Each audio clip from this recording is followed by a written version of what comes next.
ચૌધરી હિમાલય નટવરભાઈ છે. હું હિંમતનગરનો રહેવાસી છું. મારું નામ જિજ્ઞાસા છે. પ્રોજેક્ટના લોકેશન વિશે શું કહેશો?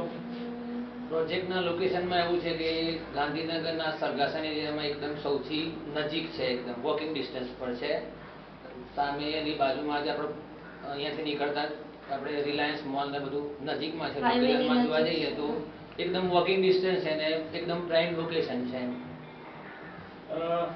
તમે અક્ષત પેરેડાઇઝ કેમ પસંદ કર્યું? અક્ષત પેરેડાઇઝ એટલા માટે પસંદ કર્યું કે જ્યારે અમે અહીંયા ગાંધીનગરમાં તપાસ કરતા હતા કે ભાઈ ફ્લેટ લેવો છે તો 4-5 સ્કીમો જોઈ ત્યારે સૌથી સારું એક તો લોકેશન જ અમને લાગ્યું.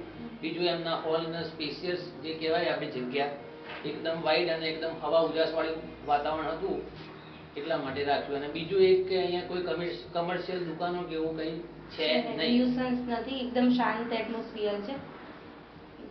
બીજા પ્રોજેક્ટ કરતા આ પ્રોજેક્ટ તમને કેમ અલગ લાગ્યો? સેમ, બહુ સ્પેસ છે અહીંયા અને હાઈવે ની નજીક છે. મેઇન તો આપણે એ જ જોઈએ કે આપણે કનેક્ટિવિટી આપણે જલ્દી ઘરે પહોંચી શકીએ હાઈવે થી, એટલા માટે અમને આ વધારે લાગ્યો. તમે તમારું ઘર કઈ રીતે બનાવી રહ્યા છો જાતે એ જણાવશો? ઘરમાં એવું છે કે અક્ષતમાંથી અમને ચોઈસ આપવામાં આવી છે કે ભાઈ તમારે કોઈ ફ્લોરિંગમાં કોઈ ચેન્જીસ કરવો હોય, કંઈ તમારે સેનેટરીમાં કંઈ ટાઇલ્સમાં ચેન્જ કરવું હોય, ચોઈસ આપી રહ્યા છે, એમને આપેલી છે. અમે અમારી રીતે પસંદ કરી શકીએ છીએ. પ્રોજેક્ટની વિશેષતાઓ જણાવશો જે તમને અનુકૂળ આવી હોય કે જે બીજા પ્રોજેક્ટ કરતા આ પ્રોજેક્ટને કંઈક અલગ કરતી હોય? મેઇન તો વેન્ટિલેશન અહીંયા ચારેકોરથી સારું છે. ઉજાસ તમે કહો, પ્રકાશ આવે છે, પવનનું સારું હેરફેર થાય છે.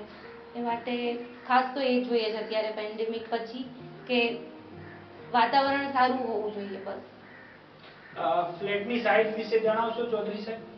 ફ્લેટની સાઇઝમાં બીજા બધી જગ્યાએ મેં જોયું તો લગભગ 228 વાર ને એવું હતું. અહીંયા બેડરૂમથી માંડીને હોલથી માંડીને કિચનનો એરિયા એકદમ સ્પેશિયસ છે.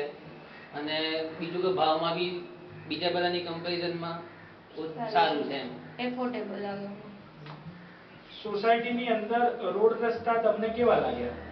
એકદમ વ્યવસ્થિત, આમ પહોળા અને આમ કહી શકીએ કે આપણે એકદમ ઇન્ટરનલ રોડ પણ સારા છે. અંદર કનેક્ટ થાય છે બધી સોસાયટી અને હાઈવે ને મળે છે એકદમ નજીક, એટલે સારું છે. ઘરની એમિનિટીઝ વિશે બે શબ્દો કહેશો? એમિનિટીઝમાં એવું કહેવાય કે કોઈ એવી વધારે પડતી એમિનિટીઝ છે નહીં. એ લોકોએ એમિનિટીઝ જે રિક્વાયરમેન્ટ છે આપણે એટલી આપેલી છે, કોઈ એવી એક્સ્ટ્રા એમિનિટી ને ખોટા ખર્ચા થાય એવું છે નહીં. લાસ્ટમાં અમારા પ્રોજેક્ટના ડેવલપર વિશે તમારું શું અભિગમ છે? સારું છે એમનું, મતલબ સર્વિસ સારી આપે છે. ટાઈમ ટુ ટાઈમ મને ગાઈડ કર્યા લોન માટે અને કઈ રીતનું સ્ટ્રક્ચર હશે પેમેન્ટનું એ બધું સારી રીતે સમજાવ્યું. અને મતલબ ગ્રાહક અને જે હોય એનું જે રિલેશનમાં એકદમ સરસ લાગે. Thank you. કોમ્યુનિકેશન સારું છે. Thank you very much.